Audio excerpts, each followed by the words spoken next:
Hello, my name's Mabel and I'm 36 years old. I recently became the owner of a new luxury hotel that wasn't always mine. Today, I want to tell you about how that happened.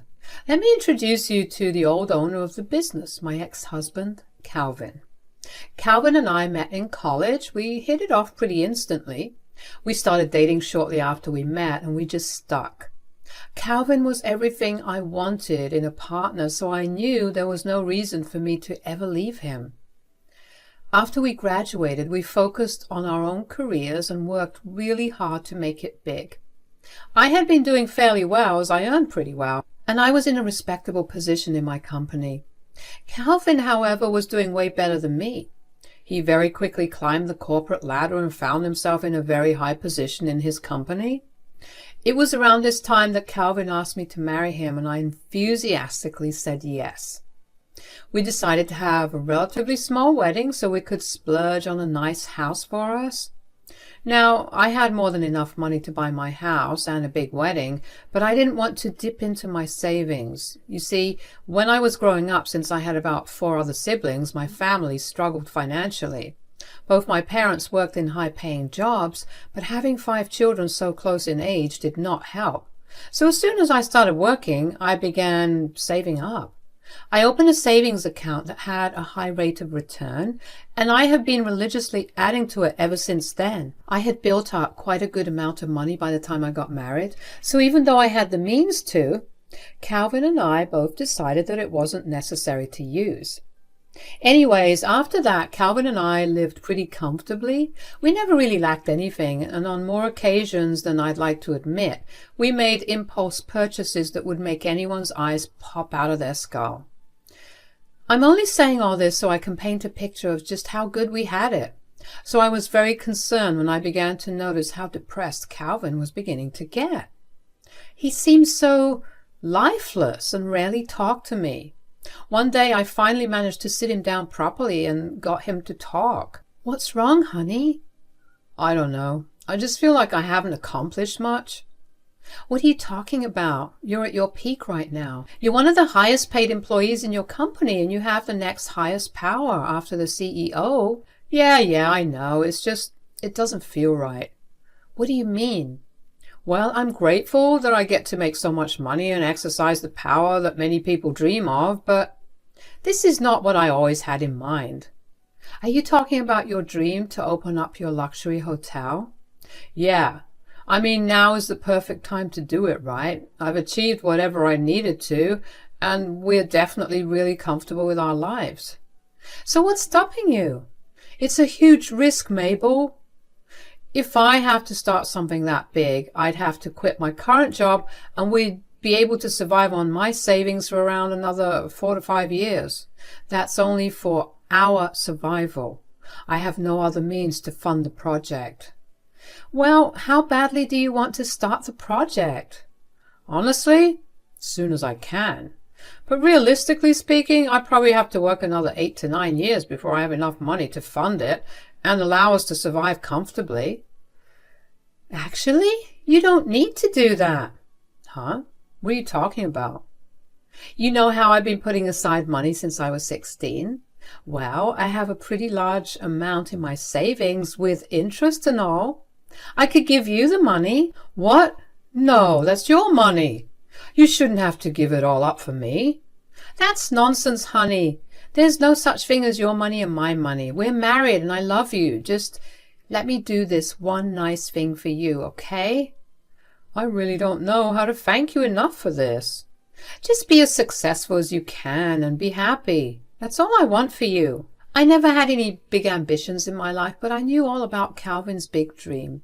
It was the one thing he never stopped talking about back in college. He had seen all the big luxurious hotels in movies and TV shows and always wanted to own one of his own. Even though we got busy with our lives after college, he still brought up this dream of his every now and then. I should have realized something was wrong when he stopped bringing it up for a few months. But I was also glad that he opened up to me about it. I knew just how much it meant to me, and since I had the funds to help him out, I saw no reason to not help him fulfill his dream. It was even better to see Calvin return to his old self. Over the next week, we began planning how to get the business started. We decided it was best to have the money transferred to Calvin so he could easily make all the payments he needed to make.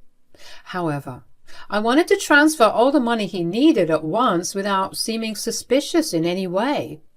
My mom, who is a lawyer, told me many stories about the banks and the FBI getting involved in large transactions. So I called my mom to ask her how to get around it. Hey, Mom, how's it going? Hi, sweetie. Everything's going well, although I am super excited to finally retire next year. Work treating you badly? No, but I'm just too old to keep doing this.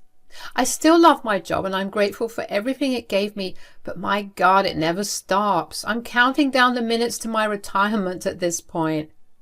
Oh, Mom, it'll be over before you know it, and then you'll miss it. Well, we'll cross that bridge when we get there. Anyways, was there any particular reason that you called? Oh, yeah, I was going to ask you if you knew how to withdraw or transfer a large amount of money at once without making it look suspicious. Large amount of money? Why? Well, since the start, Calvin has always had a dream to open up his own luxury hotel. He's been down in the dumps recently because he feels like he's lost all his passion and motivation, so I offered to help fund his project. Wow, that is very sweet. Where are you getting all this money from? You know, the money that I've been setting aside for the past 20 years? You're giving him all your life savings? Yeah, I can't think of any better way to spend it. It'll make him happy, and that's all I care about. Okay, well, will you at least have a contract drawn up stating you as an investor? Contract? Why would I make a contract with Calvin about it when I willingly offered him my money? Look, sweetie, I've been a lawyer for 45 years now. I've seen a lot of things, and if there's one thing I'm absolutely sure of, it's that the world of business, especially successful ones, changes people, usually for the worse. So you think that Calvin will turn on me? How could you think that way? We've been married for 11 years now. I know I sound like a jackass, but it's true. I don't doubt the both of you or your relationship. You know I love Calvin like a son, but when you start seeing money, things start changing. People turn on their partners and families break. For your safety, get yourself a contract and make sure it states you as a main shareholder. I know you're not wrong, but it just feels so wrong. How will I even bring this up with Calvin? You just need to rip it off like a Band-Aid. I'm sure he'll handle it well. And if he doesn't, well, he doesn't get his project funded, at least as funded as he wants it. That feels like I'm taking advantage of him. It's a small price to pay to make sure you're covered. If you need me to write you that contract, just let me know. All right, just give me a few days to think it over, okay? I hated that my mom was right. I hadn't even thought of it that way. I lost a lot of sleep over the next few nights because I didn't know what was right. On one hand, I'd be protecting myself, but on the other, doing it would be like slapping Calvin in the face. I mean, I had just promised him that I would help him achieve his dream, and then I decided to backtrack a little.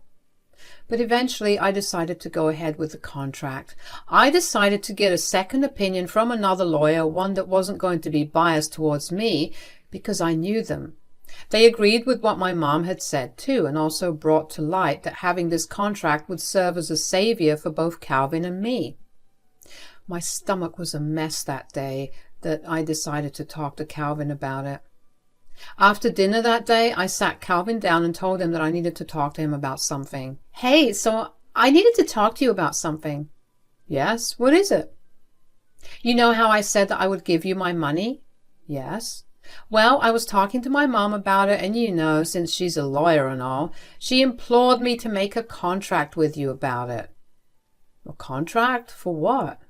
Technically speaking, I will be an investor in your company, so I will need that written down. Why do you need all that? Do you not trust me? Of course I do. It's just that it's better to have everything in writing. All I'm hearing is that you don't trust me. If I didn't trust you, I wouldn't have offered you the money to begin with. Then why are you suddenly asking for a contract? You know that I trust my mom with all the legal stuff. I have always listened to what she said, and it's saved me a bunch. Hell, she's even helped us out of many sticky situations. Sure, but this is very different. This is you giving me something out of the goodness of your heart and then suddenly backtracking and adding conditions. Look, I don't know why you're making a big deal out of this. All I'm becoming is an investor. I want to hold 51% of the shares, and you can have the other. 51%? So you get to make most of the decisions? It's only fair, don't you think? I'm the one investing all of my money into this. Besides, I promise to never get in your way. You are getting in the way of my dreams. You will still be the owner of your business, Cal. I just need some credit for what I'm investing in. Plus, it's great on my resume. You're unbelievable. I'm sorry that I've caught you so off guard, but you reacting this way is only making me think that you had actual plans to do something behind my back. No, I do not. It's just the principle of things. When you ask me for a contract stating that you're an investor, it makes me feel like you don't trust me. Well, like I said before, I can promise you that it's not how I feel. Why don't you think it over for a couple of days? And what happens if I say no? I will invest in your business depending on how many shares you're willing to give me. I never expected this out of you, Mabel. It pained me to do that to Calvin, but I also knew that it was a much better option to trust my mom. Calvin didn't speak to me for a while after that. I tried to talk to him and explain my perspective. I tried to reassure him that it wasn't a matter of my trust in him, but just something that I was doing to ensure my security, which by extension became a security for him as well. Calvin refused to listen to me. Eventually, I stopped trying to talk to him and decided to just let him come to me whenever he was ready. Calvin didn't speak to me for the next 2 weeks. Those weeks were hell, because it felt like I was living with a roommate rather than my husband. I came really close to just giving in and telling him to forget about everything that I had said. But then Calvin approached me one day. He told me that he tried to find more investors, but no one was ready to take such a big risk. And those that wanted to invest in him didn't have the kind of funds that he needed. He made it clear that he hated that I had conditions to help him out, but he had no choice, which was why he was taking me up on my offer. I understood where he was coming from, but I was quiet. Over the next few weeks, we got his business registered and funded. We found a plot in a prime location, and the construction began. The next few years were super stressful, because we had a lot to supervise and approve, but all of that was worth it when I got to see the finished hotel. It was beyond luxurious. It was something straight out of a movie, and I just knew that it was going to be a big deal. I had been really excited about the grand opening, but Calvin told me not to come because he didn't think I needed to be there. We had a small spat about it, but eventually I gave in. I still don't know why I did, but I guess I was just hurt and angry. Calvin apologized profusely after he came back from the grand opening and worked hard to make up for what he did. He never gave me an actual reason for why he didn't want me there, but eventually I just dropped the topic altogether. One day, Calvin came back home particularly happy. It had been about a year since the hotel opened, and Calvin almost always came back home really tired and never in the mood to talk. So to see him so happy was truly a surprise. I asked him what made him so happy. I cannot even begin to tell you just how well the business is doing. Just the other day, we had a bunch of famous actors and actresses stay there. I'm so glad that it's all working out well. Ah, life finally feels colorful again. We also got glowing reviews about our food. I knew it was a good idea to take extra time to find properly trained chefs. That's wonderful, honey. I'm so proud of you for everything that you've achieved. You do deserve this and so much more. But when am I going to get into this famous hotel of yours? You want to dine in it? Well, yes, I do want to see what all the buzz is about. I want to taste the good food and bask in the luxurious atmosphere. Oh, I don't think that's a good idea. What? Why? Look, let's be real honest with each other here. You're the furthest thing from posh or classy. I don't want my business's image to tarnish because of someone who looks like you. Are you actually being serious right now? There's no need to get all upset about it. I'm only speaking the truth. Why wouldn't I get upset? I invested everything into this only for you to tell me that I'm not welcome because I don't look like I belong there? I get a lot of high-profile clients, okay? And you know how the rich are? They're all snobby and believe that only they have certain things. If they see you dressed like you usually do, my business will start to tank. You really are something, aren't you? What does that mean? You just showed me your true colors, and I'm going to make you pay for it. There's no need for any empty threats, okay? I'm simply doing what's best for my business. That is something you'll never understand, unfortunately. I was so angry that I was calm.